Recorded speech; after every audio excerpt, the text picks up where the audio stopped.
porque no es lo mismo ser que estar, que solo te puedes ganar el dinero trabajando duro en el sentido de duro físicamente. Quedaron en una posición un poco indecorosa, digamos, porque quedaron con la cabeza en los pies del otro. Voy a ser artista hasta el día que me muera. Hay libros y hay religiones fundamentadas en el desdoblamiento astral. Los ladrones duermen como bebés, porque pasa mucho con el tema del dinero.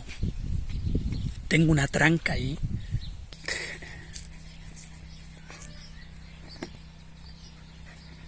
Buenas tardes, gente linda de internet. Estoy grabando bajo otro árbol.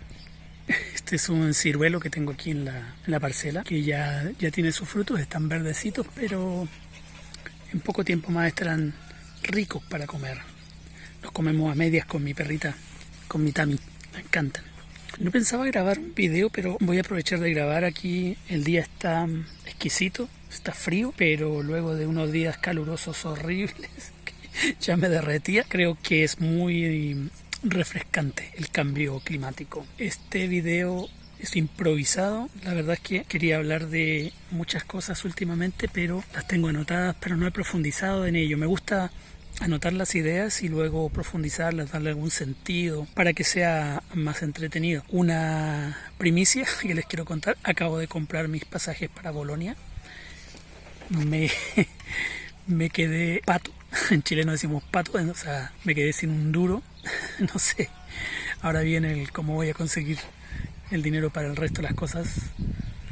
Pero ya lo más importante es el pasaje, y que no le debo un peso a nadie, en ese sentido, por lo menos. O sea, al banco, por lo menos. Si hay gente que le debo dinero, pero él sabe quién es. Ya te pagaré algún día. No es tanto, espero. Pero sí, volviendo al tema, hay algo en lo cual siempre estoy pensando constantemente, porque siento que es una trampa mental, y que el planteártelo de otra forma puede ayudarte a romper con ciertos estancamientos, con ciertos tabúes que tienes, con ciertos pensamientos que minimizan tu vida artística o personal, y tiene que ver con un verbo, o con dos en realidad. En inglés tú dices to be para decir ser o estar, pero en español, que es un lenguaje, una lengua mucho más rica, con muchas más palabras, con muchos más sinónimos, tenemos ser y estar. Se supone que derivan del mismo verbo, pero no son lo mismo, porque no es lo mismo ser que estar. Me ha costado mucho, y de hecho hasta el día de hoy muchas veces me pillo pensando, me encuentro a mí mismo pensando en que hay cosas que pienso o que aplico, digamos, a mi vida bajo la premisa del ser y no del estar. Voy a tratar de aclararme, porque como les digo, no preparé un texto, no lo estudié, sino que lo estamos tratando de improvisar. El ser es inmutable, no cambia. El estar es mutable, cambia, se modifica. Entonces, por ejemplo, yo que durante gran parte de mi vida estuve obeso, ahora no lo estoy tanto, digamos, peso menos de 100 durante casi gran parte de mi adultez, después de la adolescencia, obviamente, subí por arriba de los 100 kilos, 120, 130 creo que llegué a pesar. Ahora estoy en 92, así que es bastante menos. Entonces, cuando pienso en ello, digo, y en ese entonces lo decía, que estaba gordo, o decía estoy gordo o estoy obeso, pero eso no es cierto, porque no es inmutable, porque ahora no lo estoy, o por lo menos no de esa manera. Y llegué a estar muy delgado, pero no soy delgado, ni soy obeso, porque eso puede cambiar. Por ejemplo, en el área de desempeño laboral, yo no siento que yo fuera, aunque sí lo decía, informático, sino que yo me dedicaba a la informática. Entonces yo trabajaba en eso, pero no era inmutable. En cambio, ahora, a pesar de que también me dedico a la ilustración, que eso también puede cambiar, soy un artista. Me considero artista porque, independiente de que si yo dibuje o no, o si nunca más en mi vida tome un pincel o un lápiz para dibujar, voy a seguir siendo artista. Voy a ser artista hasta el día que me muera. Y si existe la reencarnación y reencarno, seguiré siendo artista, estoy seguro. Entonces, cuando veo que en las redes sociales, en TikTok sobre todo, o incluso en Thread, que es mi aplicación favorita para leer o enterarme de lo que siente la gente, sobre todo porque me identifico con muchos de esos sentimientos, hay que tener mucho cuidado cómo uno se define a sí mismo. y poner esa premisa que lo que soy es algo que nunca va a cambiar y como estoy o lo que hago es algo mutable. Entonces, si en algún momento sientes o te dices a ti mismo, por ejemplo, que eres malo para dibujar, no eres malo para dibujar. Simplemente estás teniendo un mal desempeño o no estás teniendo las herramientas adecuadas o el entrenamiento adecuado para poder dibujar mejor. Pero no eres malo, no eres una persona poco creativa, por ejemplo, que también lo he escuchado cuando dicen es que soy poco creativo o no soy talentoso. No eres talentoso por definición. Puedes desarrollar talento, puedes desarrollar habilidades, pero nada te impide que las desarrolles. Puede que en un momento no las tengas. Por ejemplo, a mí me pasa mucho con el tema del dinero. Tengo una tranca ahí que todavía no puedo encontrar su origen, pero estoy clarísimo que la tengo. Por las cosas que repito, por las cosas o las frases que se vienen a mi mente cuando pienso en el dinero. Por ejemplo, me he pillado muchas veces y me cuesta mucho romper con ese pensamiento diciendo lo siguiente a modo de chiste, a modo de gracia, que es yo soy bueno para todo menos para hacer dinero. Esa frase que me digo, que la digo de forma humorística, para hacer reír probablemente, no tiene nada de chistoso.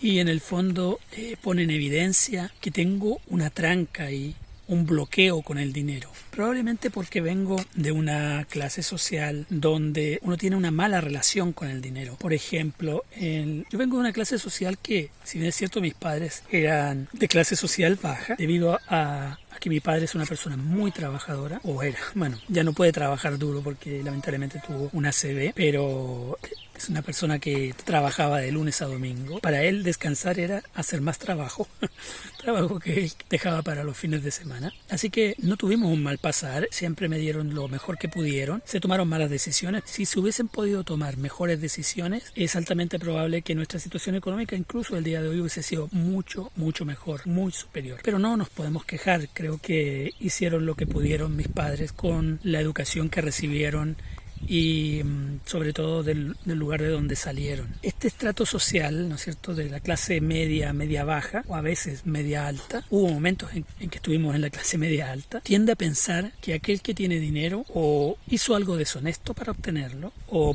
lo obtuvo por algún privilegio familiar, que en muchos casos es así, pero no en todo. Se hace una relación entre el esfuerzo físico con la ganancia, ¿no es cierto?, la obtención de dinero. Entonces, a pesar de que mis padres, sobre todo mi padre, pueda apreciar lo que yo hago digitalmente, por ejemplo, o incluso el arte tradicional, yo sé que en su fuero interno le cuesta asociar eso como una forma de vida válida y próspera. Yo debo haber crecido, en este momento no recuerdo exactamente, pero estoy seguro, porque lo he escuchado de mis padres, lo he escuchado varias veces decirlo, que solo te puedes ganar el dinero trabajando duro en el sentido de duro físicamente.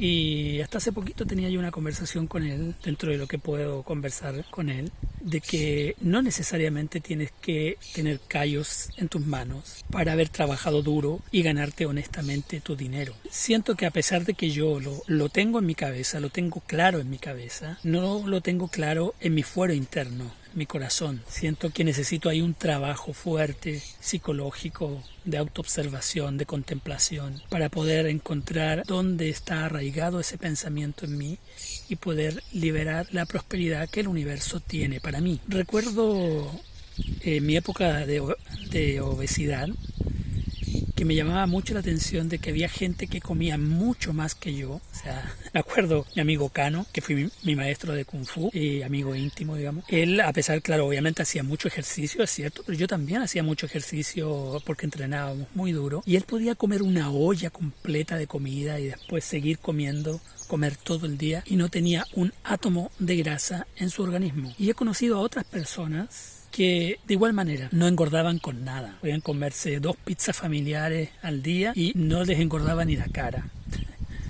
En cambio yo me tomaba un vaso de agua y subía 10 kilos. Bajar de peso me costaba mucho, era mucho esfuerzo. Tenía que ir al gimnasio temprano en la mañana y dejaba de ir un par de días y ya me sentía pesado y subía de peso. Básicamente además porque tenía una muy mala alimentación. Hoy en día tengo una alimentación un poquito mejor que me ayuda a mantener cierto peso y a no pasar hambre. La cosa es que en esa época llegué a la conclusión, después de observar a muchas personas que cumplían con este criterio que les digo, de comer y no engordar, que por un lado probablemente ellos no sintieran que había una relación interior entre la comida y la gordura. Si no sentían que debían engordar como creencia interior, que no es solo repetirte a ti mismo y comerte un tremendo sándwich, una hamburguesa grasosa y decir no voy a engordar, porque tiene que ver con las creencias. Y las creencias, si bien es cierto, puedes modificarlas por medio de algunos ejercicios como la repetición constante de ciertas frases. Es solo la punta del iceberg de lo que necesitas para cambiar en realidad un pensamiento arraigado en tu ser. Por otro lado, Jodorowsky, recuerdo haberle escuchado alguna vez o leído por ahí en alguno de sus libros que las personas se engordaban por dos razones. Una era para protegerse del mundo exterior, o sea, de alguna forma tu mente generaba esta capa de grasa exterior para protegerte. Era como un mecanismo de defensa primigenio o primitivo. Bueno, que decía el personaje de la que se avecina, mecanismo de defensa ancestral o algo así. Era muy divertido. Y por otro lado, porque él lo cuenta, me acuerdo de su experiencia de infancia donde él fue obeso de niño. Yo no fui obeso de niño, fui muy delgado, extremadamente delgado. Él dice que engordaba porque su fuero interno quería visibilizarlo, quería que lo vieran, que su familia le prestara atención, que lo viera. Y a mí me hace mucho sentido. La verdad es que muchas de las enfermedades que uno tiene tienen su raíz en su pensamiento o en el pensamiento que uno tiene. Entonces lo que te digo es, analiza lo que te dices. Si eres ordenado puedes llevar incluso un cuaderno para ir anotando estas frases. Generalmente son frases que se repiten en una familia, que son como una muletilla, que pueden ser a veces como un chiste interno, o por ejemplo mi padre tiene un montón de frases que yo siempre recuerdo, mi señora tiene frases que heredó de sus padres, que repite constantemente, pero hay verdades ahí ocultas en esas frases que nos repetimos constantemente. Si la frase brota de nuestros labios de forma natural, sin pensarlo mucho, es porque está arraigada dentro de nosotros. Es nuestro deber, si queremos avanzar en la vida, si queremos prosperar, por ejemplo, si queremos adelgazar o sentirnos bien y sanos, tenemos que encontrar dónde está arraigado ese nudo y deshacerlo de alguna forma. Yo no soy un experto en estas cosas, yo solamente les cuento lo que yo he vivenciado, lo que yo he podido practicar, lo que a mí me ha funcionado. A veces me ha funcionado, a veces me ha dejado de funcionar. Tiene su razón de ser en todo caso. Yo lo he dicho en otras ocasiones, tengo muchas experiencias vividas personales de que el secreto, como el libro de esta mujer que nunca recuerdo su nombre, por aquí lo voy a dejar el nombre o en la descripción del video, de Byron, algo así. Pero aquí voy a hacer el esfuerzo por recordarlo porque no recuerdo el nombre. Pero ella escribió ese libro, El Secreto, que en todo caso no estaba inventando nada porque hay muchos otros escritores que hablan de ello de forma más esotérica o de forma más exotérica, ¿no es cierto? De forma más abierta, más simple de entender. La verdad es que con respecto a todo este conocimiento esotérico, la raíz del pensamiento esotérico, desde mi punto de vista, desde lo que yo he estudiado, es una forma de enmascaramiento de verdades universales súper simples, súper simples, pero que para que te funcionen no te basta con una comprensión intelectual, tienes que hacer la carne, tienes que pegártela al cachofazo, como digo yo. Yo he vivido esas situaciones de que te cae el 20, ¿no es cierto?, como dicen los mexicanos, o de pegártela al cachofazo, como decimos acá en Chile, que es un entendimiento más allá del intelecto, es un darte cuenta súper poderoso. Yo he tenido por lo menos 3 eventos fuertes. El último fue el más fuerte y de hecho después de ese evento es que pude poner en práctica lo del secreto y era increíble cómo funcionaba, increíble. Por alguna razón uno va perdiendo esta capacidad, no es algo que tú la obtengas y ya la tienes para siempre, tienes que mantenerla. Cuando vas tomando malas decisiones sobre todo y empiezas a dudar, se disipa esta capacidad. Me recuerdo una experiencia que no tiene directa relación con esto, pero la acabo de recordar. Yo no sé si ustedes han oído hablar alguna vez del desdoblamiento astral. Hay libros y hay religiones fundamentadas en el desdoblamiento astral, ¿no es cierto? Esta capacidad que tenemos de desprender uno de nuestros cuerpos, que sería en este caso el cuerpo protoplasmático o el cuerpo astral, que sería un nombre, ¿no es cierto? Nombres que yo aprendí en la Gnosis y también leyendo otros libros, como por ejemplo El Cordón de Plata de Martin Lobsang Rampa, un supuesto lama tibetano. Entonces, donde tienes esta capacidad de salir de tu cuerpo y que según estos libros las tenemos todos, y que de hecho todos lo hacemos durante el periodo de la etapa del sueño, pero hay gente que lo hace de forma consciente, ya sea consciente de forma no buscada, digamos de manera natural, o por medio de ejercicios. Yo probé con varios ejercicios que me enseñaron en la Gnosis, el mantra en faraón, por ejemplo, y tomar ciertas posiciones del cuerpo, también algunos ejercicios que tenían que ver con ese punto de la vigilia, ese punto donde estás a punto de entrar en el mundo de los sueños, ponerte en el borde de la cama y de tal forma que estés a punto de caerte, el tirarte el dedo, por ejemplo, porque como el cuerpo en el astral y en el mundo de los sueños, mundo del astral protoplasmático, puedes tirar tu dedo y si se estira te das cuenta, te despiertas en el mundo astral. Esto se ve también en esa película, esta película que se llama, es de Leonardo DiCaprio. ¿Cómo se llama esta película? Últimamente se me olvidan los nombres. Inception, la película de Leonardo DiCaprio, donde él tenía este objeto que era para recordar que estaba en el mundo de los sueños, que si lo hacía girar y no paraba nunca, estaba en el mundo de los sueños. Si es un helicóptero, si no me equivoco, es el helicóptero de un vecino. Bueno, no es que sea de él es piloto y pasa por aquí para ver a su familia, pero vuela muy bajo.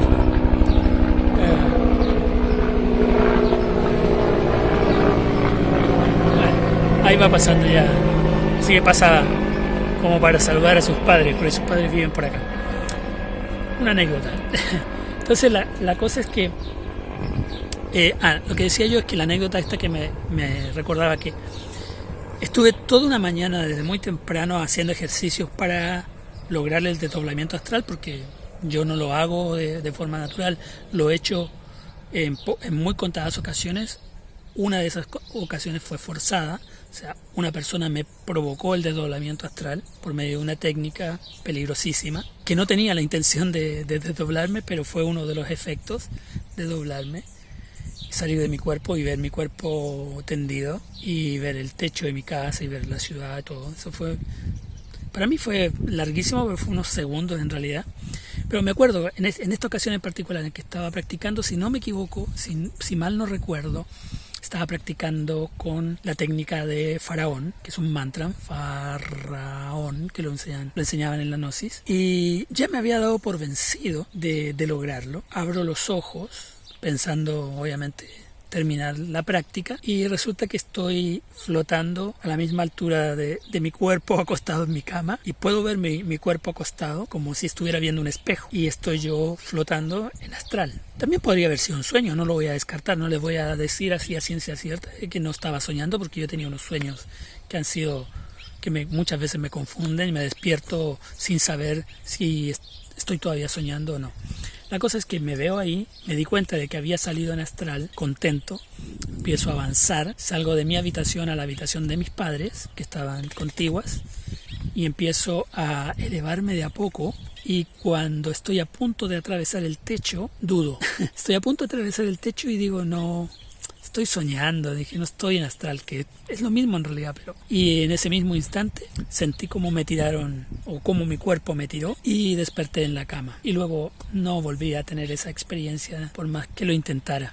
Eso era una pausa ahí sobre el mundo astral. Bueno, lo cierto es que, para volver al punto inicial de este video, el de la diferencia entre ser y estar, es que es muy importante que vigiles cómo te hablas, qué dices de ti mismo, qué frases repites, y si hay algo en ti que quieres cambiar realmente, si lo analizas, primero visualiza o analiza si estás de alguna forma repitiendo un patrón de pensamiento, ya sea social, familiar, un tipo de pensamiento que se ha arraigado en ti por tu familia, por tu cultura, un pensamiento arraigado cultural,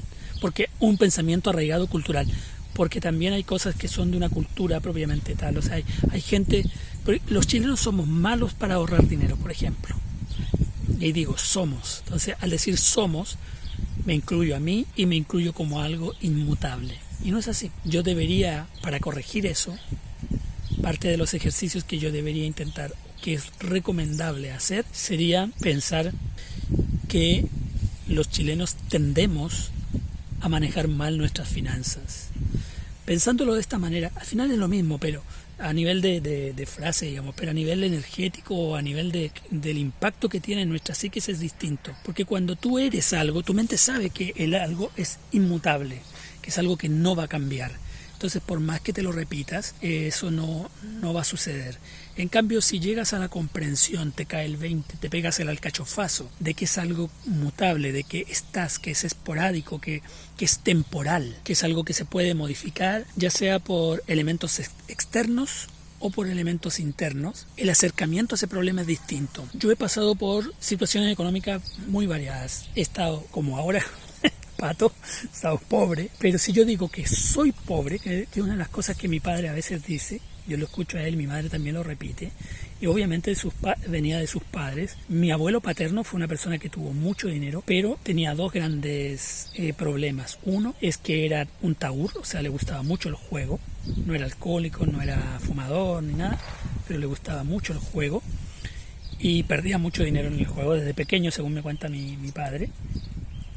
Y por otro lado, era mujeriego, que es una pésima combinación porque ser mujeriego también termina resultando en una pérdida económica considerable. Yo no me considero mujeriego, pero sí mis malas decisiones amorosas me pusieron en muchas situaciones donde terminé perdiendo mucho dinero, o mucho tiempo, y tiempo igual es dinero, y energía.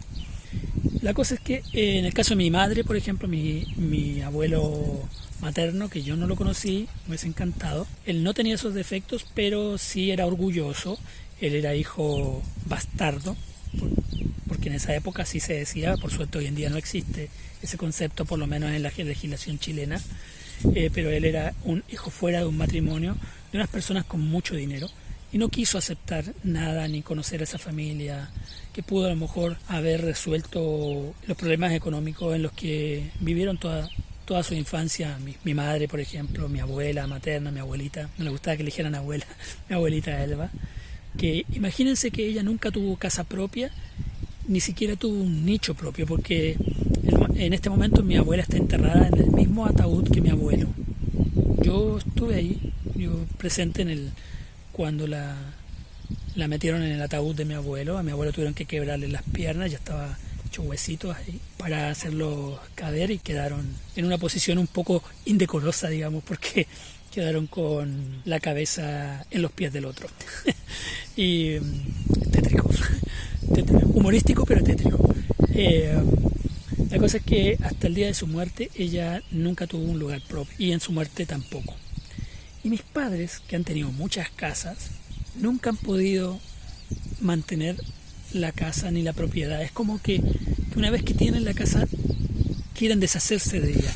Ahora pasa con este terreno, que también constantemente nos cambian los planes y nos generan mucho estrés al respecto, que no tienen ninguna obligación de dejarnos nada. Yo soy parte de la misma idea de que los padres no tienen otra obligación que darte educación y enseñarte con el ejemplo una vida ética y moral. Hasta ahí. Tratarte con cariño sería lo ideal. No siempre es así. Yo, por ejemplo, nunca recibí una caricia de parte de mis padres. Yo sé que me aman, pero nunca recibí una caricia que yo recuerde. Y eso me provoca algunos problemas el día de hoy, que yo me incomodo ante el tacto de otras personas. Como les digo, yo estoy de acuerdo en que un padre no tiene por qué dejarle un peso a sus hijos.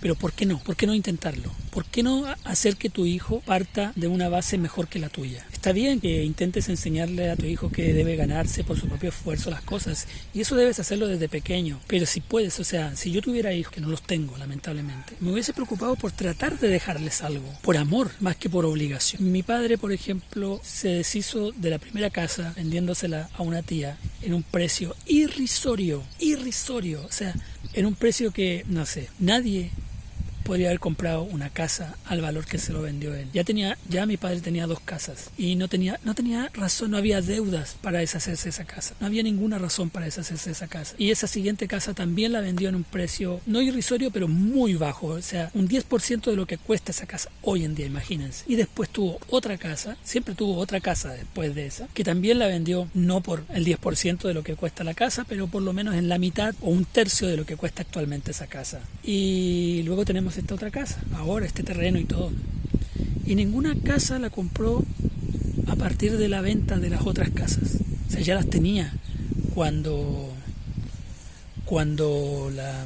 vendió las casas que tenía, las propiedades. Entonces yo siento que ahí hay un patrón de comportamiento repetido de mi madre, por ejemplo, con respecto a no tener una casa. Y mi padre, mi abuelo, vendía todo lo vendía. No dejó que mi padre estudiara, prometiéndole que le iba a dejar un imperio que obviamente no le dejó, solamente le dejó deudas. No le cumplió con muchas las cosas que le prometió y mi padre, que es 1000 veces mejor que mi abuelo, tenía todas las excusas mi padre para decir una mala persona y no lo es, pero también comete muchas veces ese error de no cumplir con las promesas que hace, a mí por lo menos, o a sus hijos en general, lo cual encuentro yo que es un error, es un problema.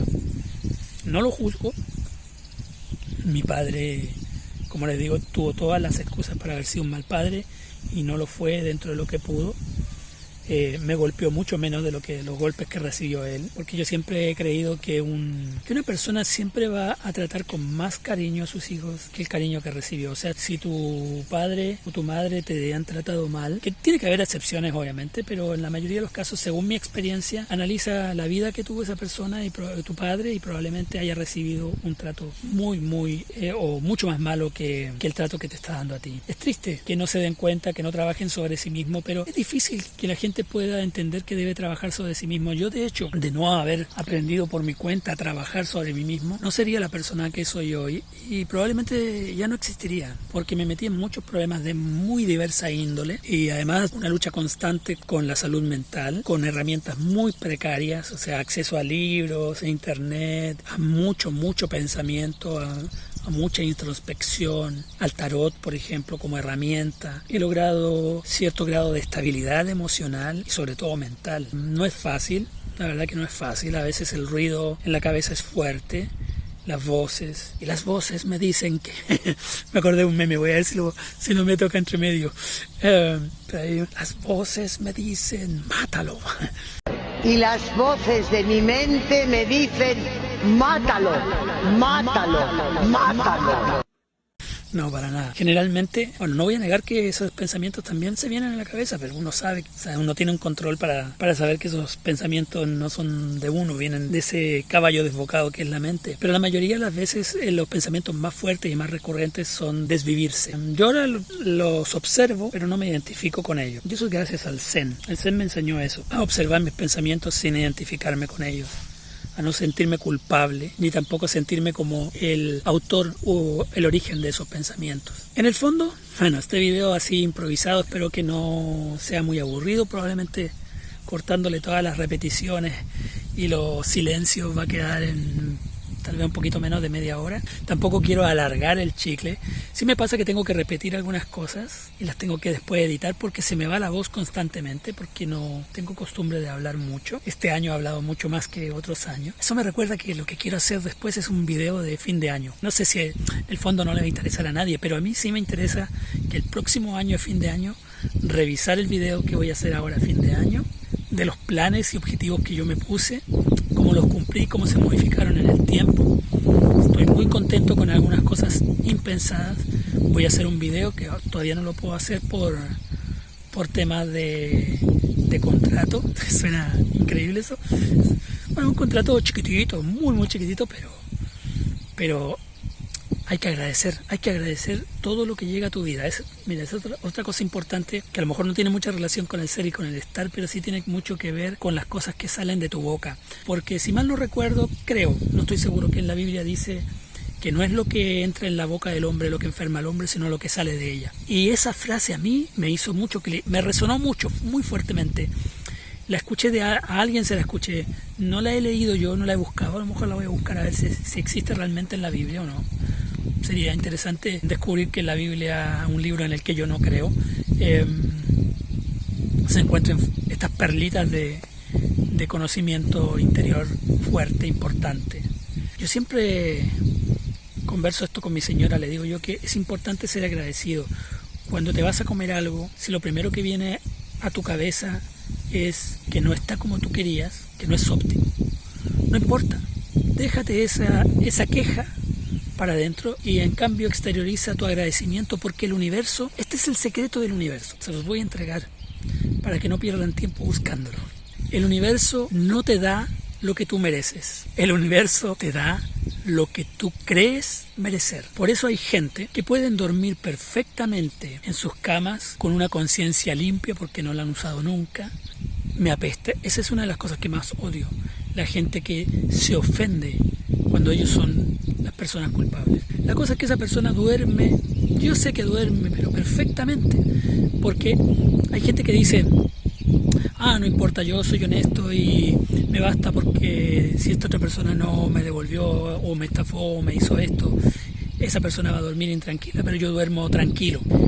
Les aseguro que los delincuentes, los estafadores, los ladrones duermen como bebés, porque la mayoría de las personas que yo he conocido que hacen el mal tienen una justificación para hacerlos en su cabeza.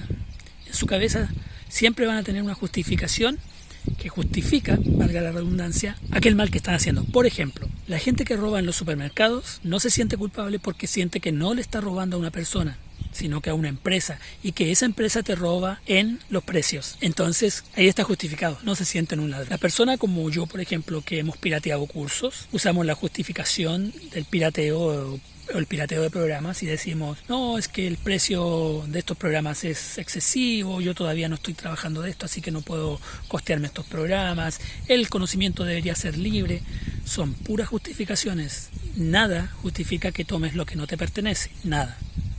Entonces, yo he intentado de muchas formas modificar esto, empezando a acostumbrarme a usar programas de uso libre o pagar por los cursos que realmente me sirven, porque sí, yo creo, por ejemplo, que los cursos deberían pagar solo por los recursos que realmente te sirven. Entonces, un curso, si tú lo tomas y te das cuenta de que no te sirve nada y que es paja molida, no deberías por qué pagar por ellos. Incluso cuando yo tengo un curso que ya lo he conseguido, lo tengo pirata, lo conseguí gratis, entre comillas, y me sirve, yo lo compro apenas pueda. A veces espero que llegue algún tipo de oferta y lo compro, pero lo compro, porque creo que la persona que hizo ese curso merece tener el dinero que es de su esfuerzo y de su trabajo, sobre todo si ese esfuerzo y ese trabajo me ayudaron en algo. Pero como les digo, yo no voy a sacarle el poto a la jeringa, como decimos acá en Chile, ni voy a tratar de tapar el sol con un dedo. Es algo indebido, es un crimen y algún día tendré que pagar por ello. Por ejemplo, si yo subo alguna vez algún curso a alguna plataforma pagada y si alguien me lo piratea, bien merecido me lo tengo y tendré que tragármela. Entonces el secreto del universo es que el universo responde a lo que tú le estás pidiendo. Si el universo escucha quejas y más quejas, eso es lo que te va a dar motivos para quejarte. Entonces tienes que ser agradecido. De hecho, una de las cosas que me funcionaba cuando me funcionaba lo del secreto, vuelvo y lo repito, a mí me funcionó después de una crisis muy fuerte, mi último gran alcachofazo, y yo ahora no tengo motivos para pasar por crisis y tampoco me he puesto así tan de lleno a tratar de que el secreto me vuelva a funcionar. Tal vez debería, sobre todo ahora que estoy sin un peso. El secreto no es pedir, porque cuando tú pides te enfocas en la necesidad y el universo te da más necesidad. Tú debes enfocarte en el agradecimiento para que el universo cumpla. Me recuerdo que alguien hizo una vez, lo escuché en un video me parece, muy bueno, si lo encuentro lo voy a colocar por ahí en alguna parte, que dice relación con que esto es como cuando vas a tomarte un café a la cafetería. Tú no le pides al universo, uy, ojalá venga el garzón y me traiga el café que tanto quiero. Tú pides, llamas al garzón, le pides y luego estás tan tranquilo porque sabes que va a llegar. No estás ahí deseando que te llegue ese café rico que pediste, ese café que te gusta mucho. Tú estás seguro porque tú ya lo pediste. El universo es ese garzón. Tú pides algo. Yo pido, por ejemplo, este viaje a Bolonia y que sea un viaje que no solo de encontrarme con esta gente que yo amo, maravillosa, Cris, Badalona, María Marel, Patricia Ballester, Paula Cuántica, toda la gente de la Isabel Romero, no quiero que se me quede nadie afuera, pero toda la gente maravillosa con la que me voy a encontrar allá, sino que además yo quiero y le pido al universo, o le agradezco al universo porque sé que va a ser un momento épico y próspero, muy próspero.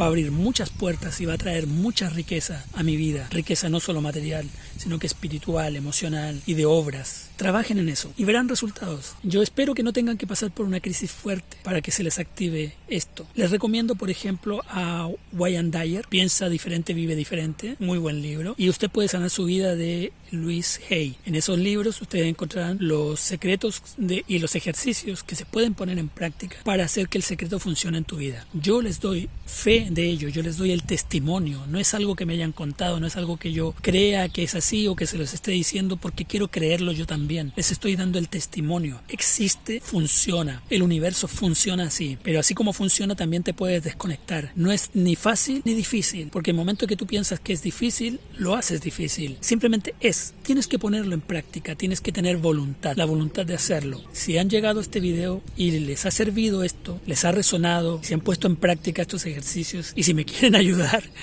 les voy a dejar mi Patreon por aquí y cualquier ayuda monetaria será más que bienvenida. Pueden también compartir mis redes sociales, pueden comprar mi libro Retratos Bizarros. Les prometo que cada peso será muy bien gastado y en algún momento tendré además otros libros que espero le llenen el corazón o les emocionen, porque ese es mi objetivo, ese es mi fin último, hacer obras que emocionen, que conecten. Y bueno, y si no tienen o no quieren, porque están en todo su derecho de no querer, por último compartan mis redes sociales, es gratuito. Eso no les cuesta nada, 2 segundos, un clic, compartir, envíenselo a alguien que crean ustedes que les pueda resonar. Así que dejándolo hasta aquí, nos despedimos en otra reflexión bajo otro árbol.